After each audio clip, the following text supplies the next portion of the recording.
La Asamblea escuchará un discurso del primer ministro de la República Islámica de Pakistán, Su Excelencia Imran Khan. Pido protocolo que acompañe a Su Excelencia. Tengo el gran placer de dar la bienvenida al señor primer ministro de la República Islámica de Pakistán, a quien invito a dirigirse a la Asamblea General.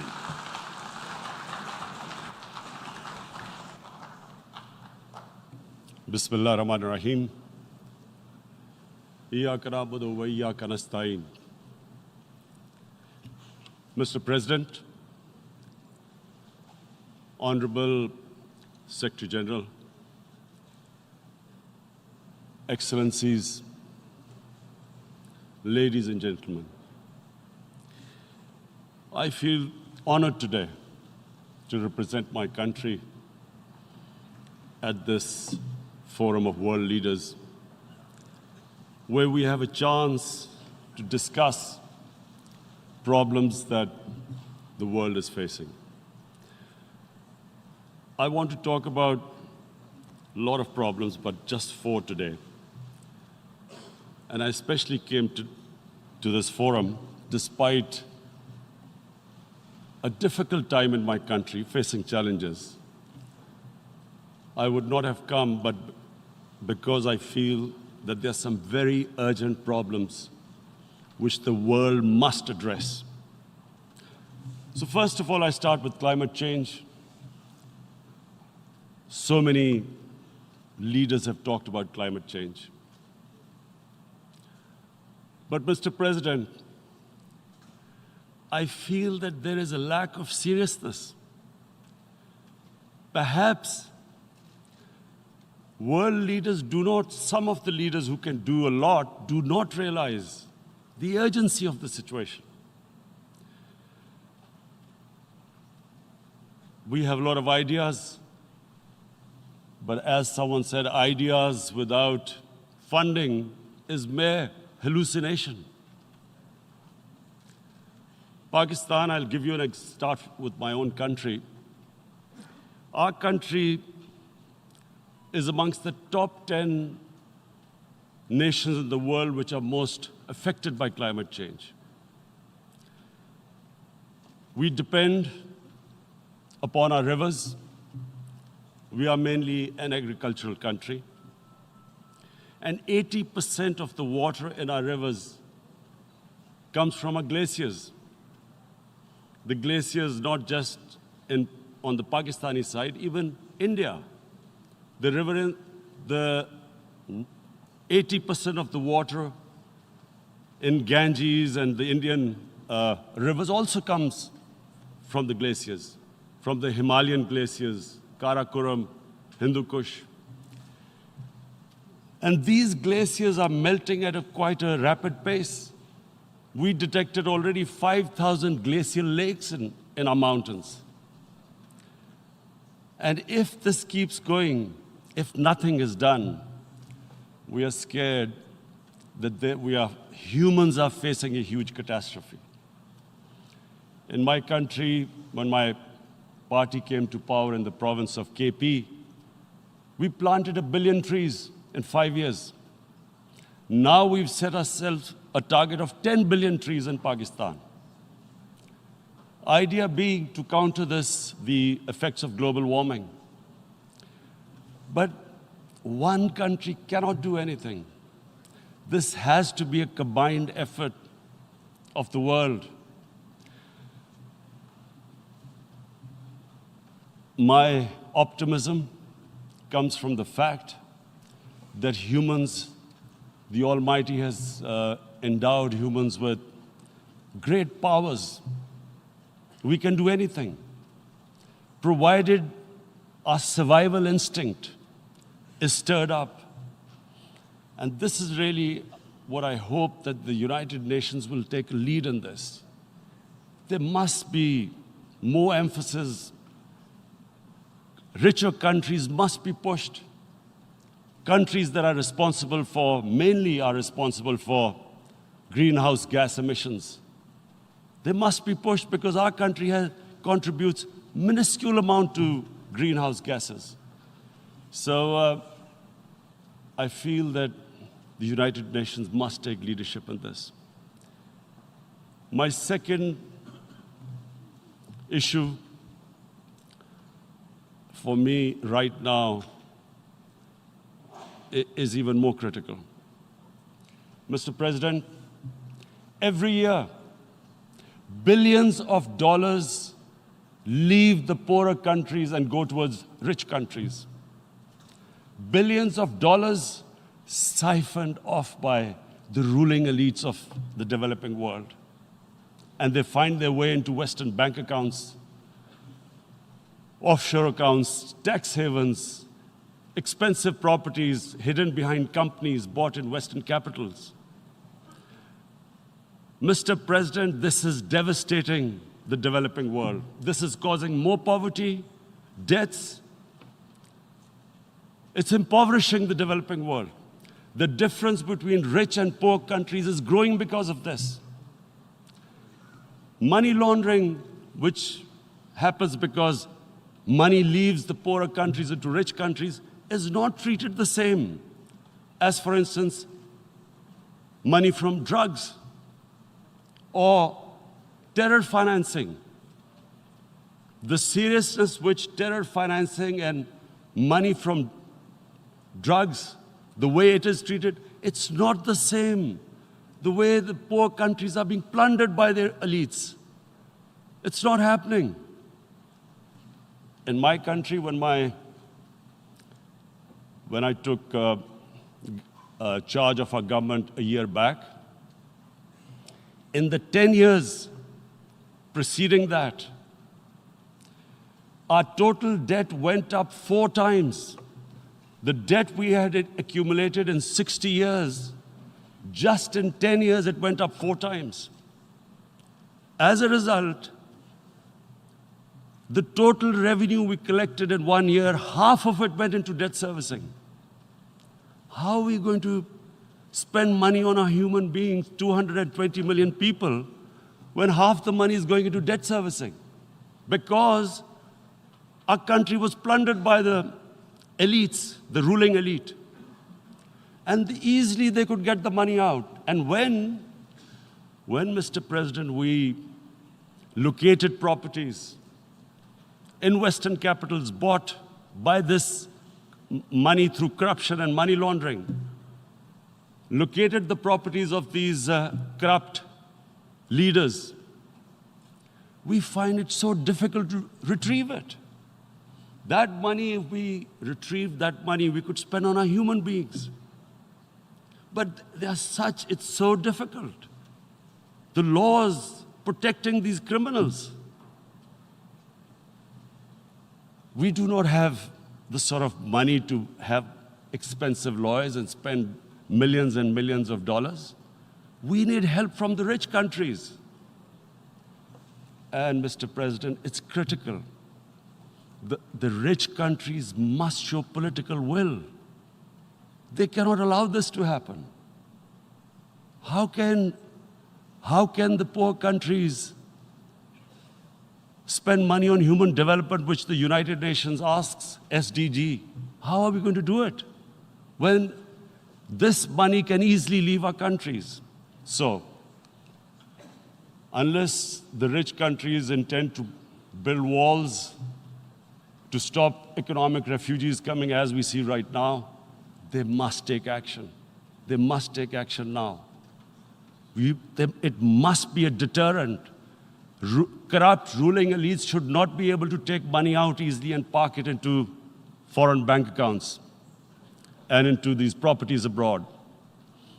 And I never understand why. Why do we have these tax havens? Why is this allowed?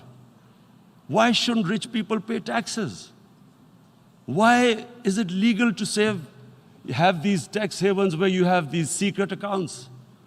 Because, the world is changing. The population of the world is growing. Sooner or later, you're going to have a crisis if the poor get poorer and the rich get richer. There is going to be a crisis sooner or later. So this is my second point. I hope that the United Nations takes a lead in this. It involves the IMF, the World Bank, Asian Development Bank. They must find a way of stopping this plunder of the developing world.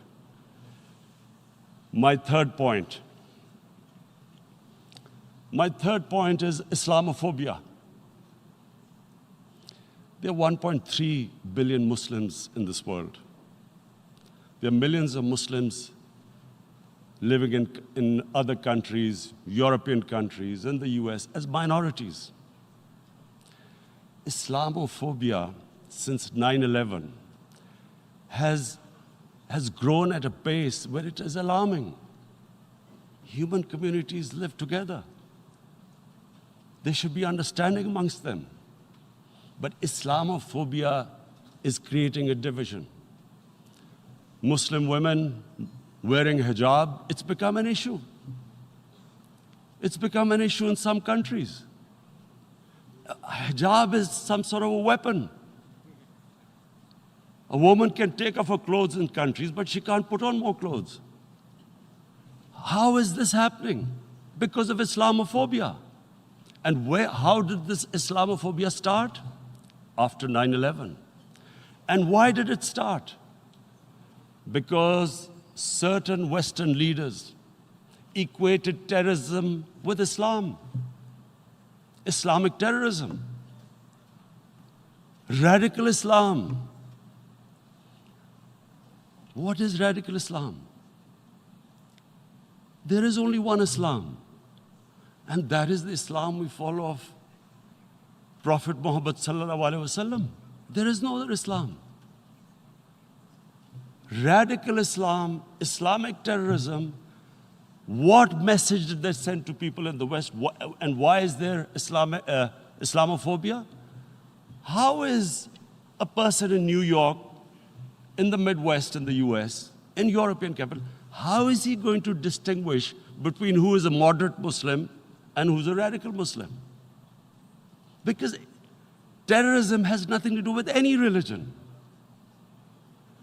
This Islamic terrorism, Islamic radicalism, and sadly used by leaders, this has been the main reason for this Islamophobia. And it has caused pain amongst Muslims. We in Muslim countries watch this Islamophobia traveling abroad, and it's getting worse. And may I just say, Mr. President, that in European countries, it is marginalizing Muslim communities. And we all know that marginalization leads to radicalization. Some of the people who ended up as militants in Syria and other places were from marginalized Muslim communities. And my point here is that we must address this issue. I'm sad to say that we Muslim leaders have not addressed this issue either. After 9/11, when this thing came about war against radical Islam, rather than Muslim leaders trying to explain to the West that there is no such thing as radical Islam, in all human communities, they are radicals. They're liberals and rest are moderate. All human communities, Christians, Jews, everyone has it. But Islam is not radical, neither Judaism, neither Christianity, neither Hinduism. No religion preaches radicalism. The basis of all religion is compassion and justice, which differentiates us from the animal kingdom. But unfortunately, the Muslim leadership was so scared of being called radical Islam that all of them became moderates. In Pakistan, we were in the eye of the storm, and our government coined a phrase called enlightened moderation. No one knows what it meant, but everyone started putting on Western suits that they were moderates, started speaking. Even those who didn't know English would speak English because they were moderates. No one had a clue what it was. Because we, in the Muslim world, did not explain to the West that there is no such thing as radical Islam. One of the reasons why after 9/11, Islam was supposed to be equated with terrorism was suicide attacks. Because the 9/11 bombers did a suicide attack, all sorts of theories came up that the Muslims are involved in suicide attacks because they will get virgin in heavens. Some came up with, what about women, suicide attackers? So this bizarre thing happened. No one explained. Suicide attacks and Islam were equated. No one did research that before 9/11, the majority of suicide attacks in the world were by Tamil Tigers, who were Hindus. No one blamed Hinduism, and quite rightly. What has Hinduism got to do with what desperate people were doing in Sri Lanka? We all know we've seen films about Japanese kamikaze pilots at the end of the Second World War doing suicide attacks. No one blamed the religion. But here we were trying to prove we were moderates and not explaining to the West. But the most important thing I wanted to say here today, in explaining this Islamophobia, Mr. President, and I feel it's very important because I've spent, because of I played professional sport in England, I spent a lot of time there. So I know how the Western mind works and how West views religion. So where the misunderstanding about Islam came. And one of the reasons it caused Islamophobia. That was, in 1989, this book was published, maligning, insulting, ridiculing our Prophet Muhammad sallallahu alaihi wasallam. And there was a reaction in the Muslim world. The West couldn't understand what was the problem.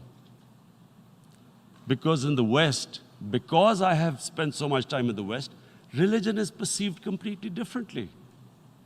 They don't look upon religion like we do.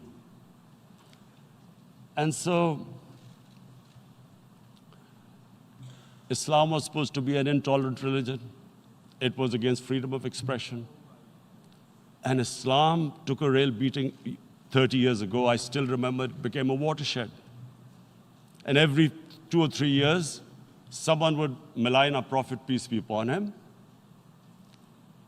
There would be a reaction by the Muslims.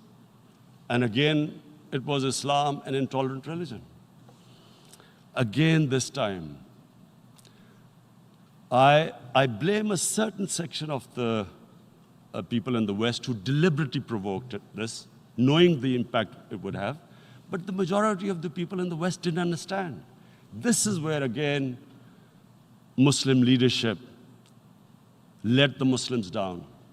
We should have explained to them what our Prophet, peace be upon him, means to us. So in 1 minute, I'll try and explain what he means to us. Our Prophet was the witness to the divine book, the Holy Quran. The Holy Quran is the book of guidance for Muslims, and the Prophet's life was living the Quran. He was an example of what the Quran guided us to be. So he is the ideal we all try to get to. The Prophet created the state of Medina, the first state in Islam. That state was the basis of a Muslim civilization which became the predominant civilization for the next 700 years. And what was that state? I hear such strange things about Islam, that it is against women, it's against minorities. The first state of Islam in Medina, it was the first time a welfare state was set up. The state took responsibility of the weak, widows, orphans, poor people, handicapped. It taxed the rich, spent the money on the poor. The state announced that all human beings are children of Adam, hence equal, whatever the color of their skin. The state announced, the Prophet announced that, and slavery, the whole system depended on slavery as it did for many years in the Western societies. The Prophet said that one of the greatest deeds is to free a slave. But because the society depended on slavery, he said, but if you have to, treat them as an equal member of the family. And as a result, something happened in a Muslim world which hasn't happened in any other civilization. Slave dynasties appeared. Slaves became kings. The Mamluks, slaves who ruled Egypt. In India, there were slave dynasties. And then, with minorities, again, you hear that Islam is supposed to be against minorities. Let me just make this clear. In Islam, the Prophet announced that everyone was free to practice his religion. It was a sacred duty to protect the places of worship of all religions. He announced that every person is equal in front of law, whatever his religion or his color. And this incredible case, and I always quote this, that the fourth Khalifa, the head of state of Medina, he lost a court case against a Jewish citizen. So, number one, it showed there was a rule of law, no one was above law. And number two, that a Jewish citizen was an equal citizen. So, Mr. President, when a Muslim society is unjust to its minorities, it is going against the religion of Islam and our Prophet, peace be upon him. So, it is important to understand this. The Prophet lives in our hearts. When he's ridiculed, when he's insulted, it hurts. As we human beings understand one thing, the pain of the heart is far, far, far more hurtful than physical pain. And that's why the Muslims react. And I always thought that if I ever had the stage, I would try and explain this to the world community, especially to the Western community, because having lived in the Western community, people didn't understand this. When I first went as a teenager to England, there was a comedy film on Jesus Christ. It's unthinkable in Muslim societies. So we need to explain that, look, in a human community, we must be sensitive to what causes pain to other human beings. We have, in the Western society, and quite rightly, the Holocaust is treated with sensitivity because it gives the Jewish community pain. That's all we ask. That do not use freedom of speech to cause us pain by insulting our holy prophet. That's all we want. And now, the number fourth point, Mr. President, and this is the most critical point, is the reason why I especially came here. It is about what is happening in Kashmir. Before I go on this, I want to make one thing clear, that when we came to power, my first priority was that Pakistan would be a country which will try its best to bring peace. We had been through this war on terror. We joined the United States war on terror after 2001. And Pakistan went through one of its worst periods where 70,000 Pakistanis died and over 150 billion was lost to our economy. And Mr. President, I opposed the war because in the 80s, Pakistan had joined the Western countries in what was the freedom struggle then in Afghanistan against the Soviets. And it was funded by the Western countries. These Mujahideen groups, which were treated in guerrilla warfare, were trained by Pakistan Army, funded by the Western countries, and especially US, and they waged what was a freedom struggle in Afghanistan. The Soviets called them terrorists. We called them freedom fighters. 1989,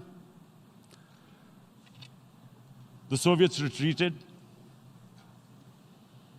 The Americans packed up and left. Pakistan was left with these groups. Come 9/11, Pakistan joined the United States in this war on terror. And now our government was supposed to, the reason why I opposed joining this war, because here we had indoctrinated them in jihad, meaning freedom struggle against foreign occupation.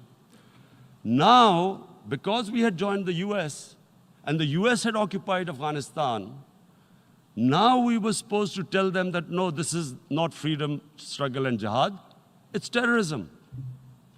So that's why I tried to tell then government that, stay neutral because you will have leverage over them. You will be able to control them, but if you join them, you become collaborators and they will attack you, which is what happened. They turned against us. We went through a nightmare. 70,000 people killed in a war we had nothing to do with. No Pakistani was involved in 9/11. Taliban were in Afghanistan. Al-Qaeda was in Afghanistan. What had we to do with it? 70,000 Pakistanis died. So when we came to power, we decided that we would dismantle what was left of these groups. And this decision was taken not just by us, but by all the political parties in Pakistan. Unfortunately, they didn't implement it. So we came to power, we decided to implement it, and we dismantled whatever was left of the groups. And I know that India keeps accusing us that there are these groups there. I would like the United Nations to send observers, see for themselves what we've done. No Pakistani government would have dared to do this because it would have created strife. But we decided that there would be no militant organizations in Pakistan. So I need to give you this background and to what I'm going to say later on. And secondly, we started mending fences. I invited the Afghan president. We developed a relationship with Afghanistan. We had problems with Iran. We mended fences there. And then India. Now let me just give you a little background about my relationship with India. Because of cricket, and cricket being it's a passion in the subcontinent, I had great following in India. I have friends in India, and I loved going to India. So immediately, when my party came to power, the first thing we did was to immediately reach out to India. And I spoke to President Modi and I said, look, we have similar problems. Climate change, poverty, let's get together. Let's resolve our differences through trade. Let's build a relationship on trust. Prime Minister Modi told me that, there were terrorist attacks from Pakistan. I said, we have problems with you. There are terrorist attacks which we know are instigated by India in Balochistan. We caught a spy, Kulbhushan Yadav, who admitted what the sabotage going on in Karachi and Balochistan. So we said, look, let's leave that behind. Let's move forward. Our main priority should be our people. The highest number of poor people live in the Indian subcontinent. Unfortunately, didn't make any headways. Our foreign ministers were supposed to meet on this in the UNGA last year. India canceled it. We thought that it's their election coming up. It's a nationalist, ultra-nationalist party. It doesn't want to cozy up to Pakistan. So we thought, okay, we'll wait till the elections. Meanwhile, a 20-year-old Kashmiri boy, whose father said was radicalized by the security forces in Kashmir, blew himself up on an Indian convoy. Immediately, India blamed us. I spoke to the Indian public on television. I said, if you give us any iota of proof, we will immediately take action, because we've clamped down on these groups. Rather than sending us any proofs, they sent their jets in, they bombed us. We retaliated. A jet, 2 of their planes were shot down, 1 pilot bailed out in Pakistan. We immediately returned the pilot, saying that, look, we do not want any escalation. Rather than taking that as a peace gesture, the entire campaign, almost the entire campaign of Mr. Modi in the election was how he had taught Pakistan a lesson that jets had killed 350 terrorists. Complete lie. They had just killed about 10 trees of ours, which was quite painful given that, we are growing all these trees. He then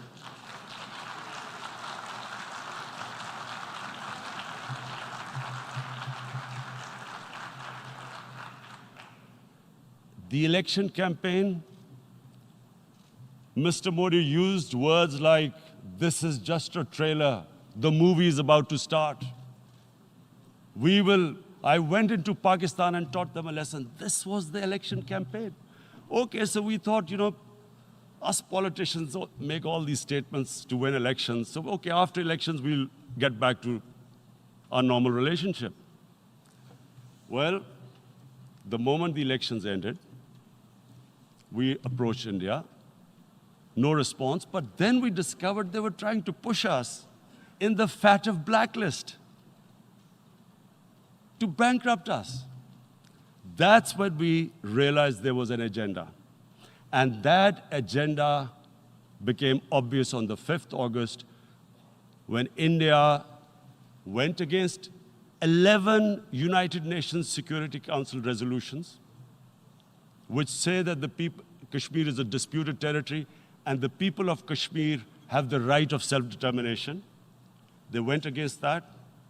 They went against Simla Accord, which is about bilateral, sorting out our differences through bilateral means, went against that. They actually went against the Indian Constitution. Illegally, they revoked Article 370, which gave Kashmir the special status. They got an extra 180,000 troops there. Total number of security forces in Kashmir now are 900,000. And they put 8 million people of Kashmir under curfew.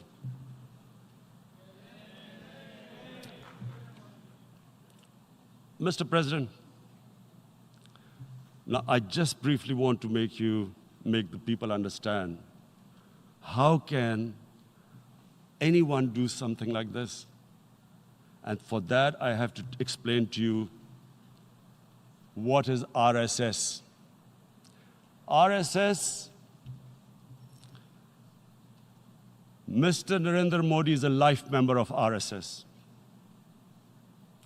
RSS was an organization that was inspired by Adolf Hitler and Mussolini, came about in 1925. They believed in racial purity, racial superiority. They also believed they were an Aryan race like the Nazi believed they were an Aryan race. All that I'm saying can be verified. This is the time of information revolution. You can Google all this, what I'm saying. But it is very important for me to explain this to you so you know what is happening in India. This RSS believed in the ethnic cleansing of Muslims from India. At one point, there was racial superiority of the Hindu race. Secondly, it was hatred for the Muslims and for the Christians, because they believed that this golden age of Hindu civilization was stopped because of Muslim rule centuries back and then the British rule of India. So it was racial superiority and hatred for Muslims and Christians. This is openly stated. You look at the founding fathers of RSS, Golwalkar and Savarkar. Just Google them and you'll find out. And this ideology of hate is what murdered the great Mahatma Gandhi in 1948. It was this ideology of hate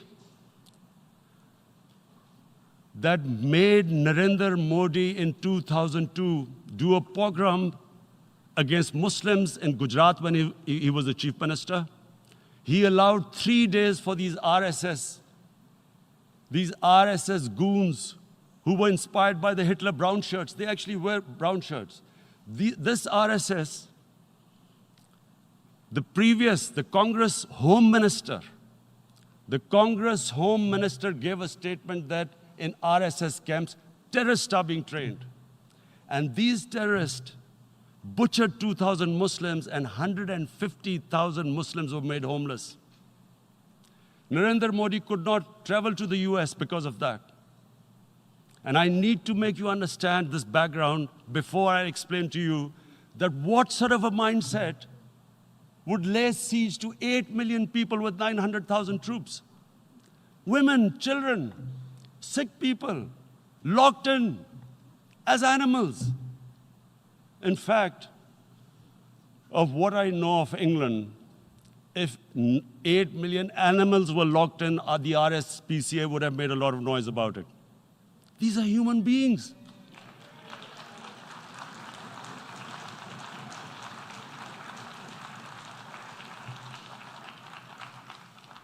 And Mr. President, what comes with racial superiority, these illusions of Aryan superior race, is arrogance.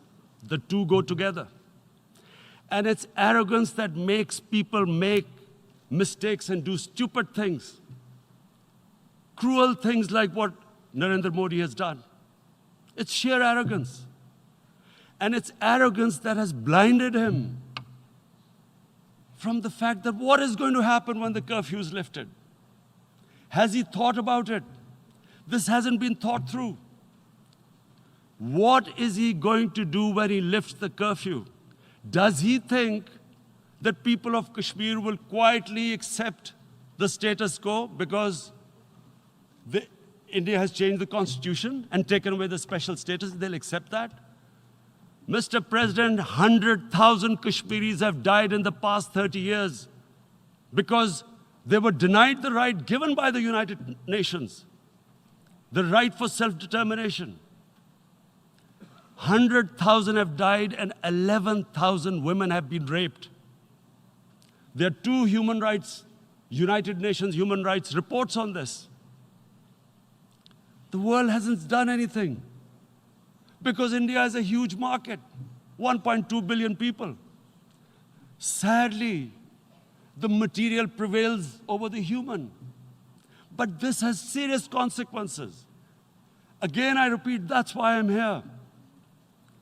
Look, what is going to happen when the curfew is lifted will be a bloodbath. The people will come out. There are 900,000 troops there. They haven't come to, as Narendra Modi says, he's done this for prosperity of Kashmir. This is supposed to be for the development. These 900,000 troops, what are they going to do when they come out? There'll be a bloodbath. Has he thought it through what happens then? Mr. President, has anyone thought that what happens when there is a bloodbath? What do you think the impact will have on people of Kashmir?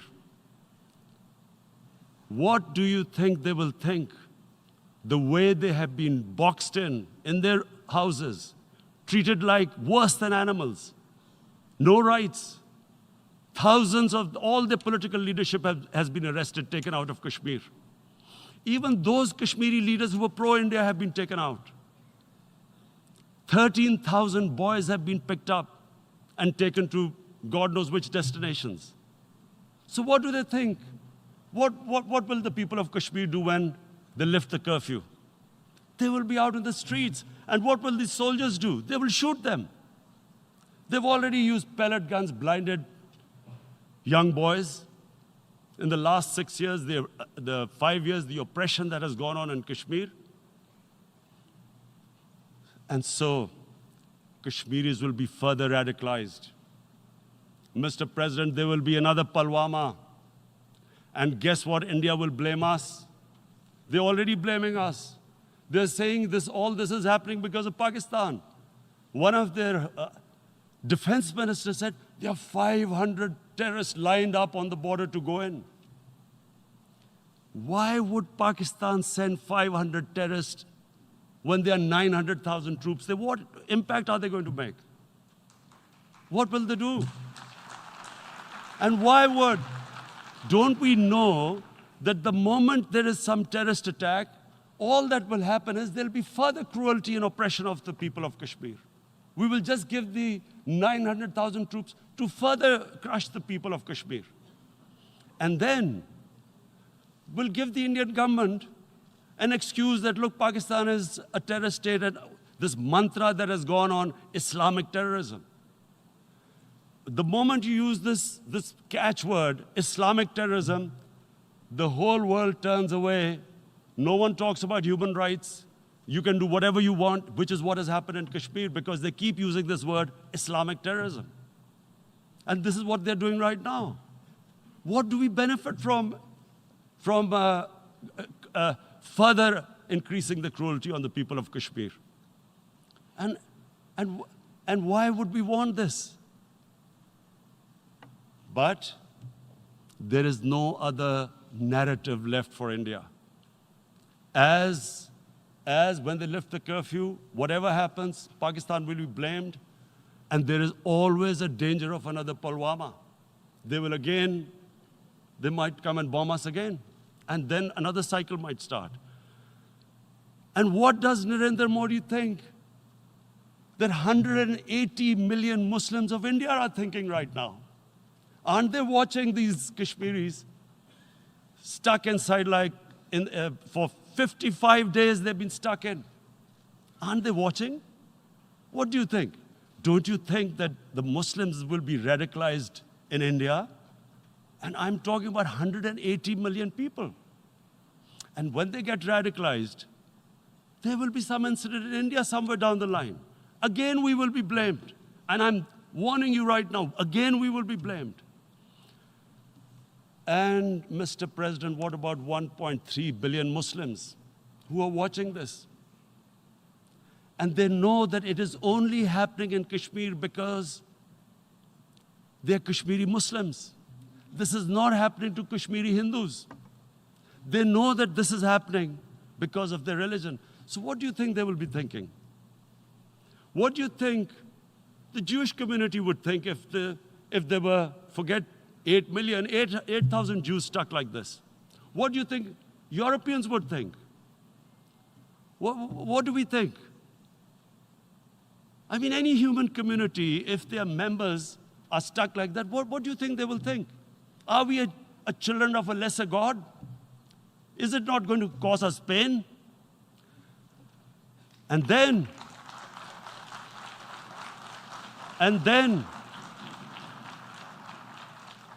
I'll tell you what will happen. People will, in the 1.3 billion Muslims, someone will pick up arms. I know we've been brought up with films, Western films. This good, decent guy doesn't get justice. he decides to pick up a gun and start seeking justice. There was a film made in New York, famous film called Death Wish. This guy gets mugged by and his family, his wife gets killed or something. He can't get justice. He picks up a gun and he goes around shooting muggers. And the whole cinema cheers him on. So what do you think the Muslims are thinking right now? If there is a bloodbath, there will be Muslims becoming radicals, not because of Islam, but because of what they will see, that there's no justice when it comes to Muslims.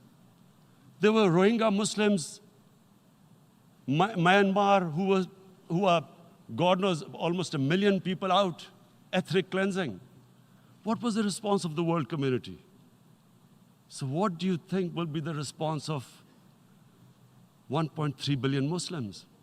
I picture myself. I'm in Kashmir.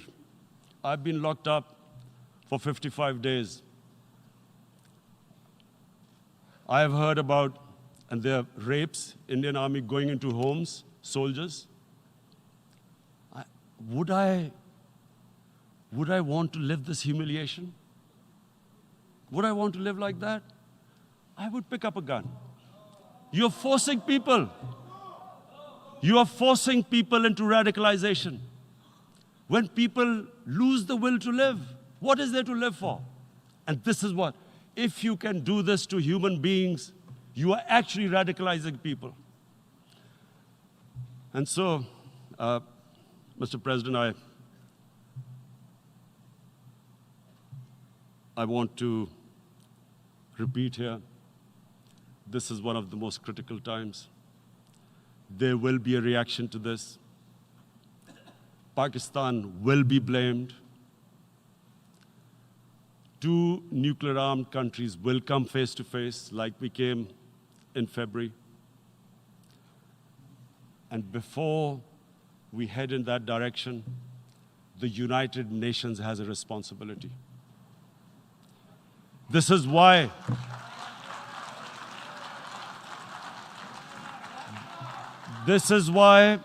the United Nations came into being in 1945.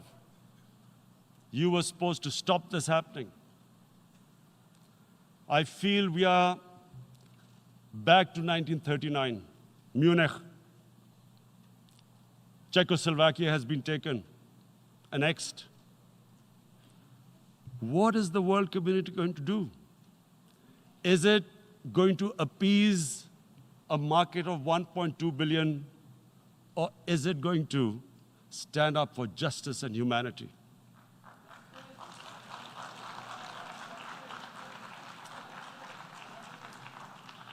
If this goes wrong, you hope for the best, but be prepared for the worst. If a conventional war starts between the 2 countries, Mr. President, if a conventional war starts, and anything could happen, but supposing a country 7 times smaller than its neighbor is faced with the choice, either you surrender or you fight for your freedom till death, what will we do? I ask myself this question. And my belief is, La ilaha illallah, there is no God but one. And we will fight. And when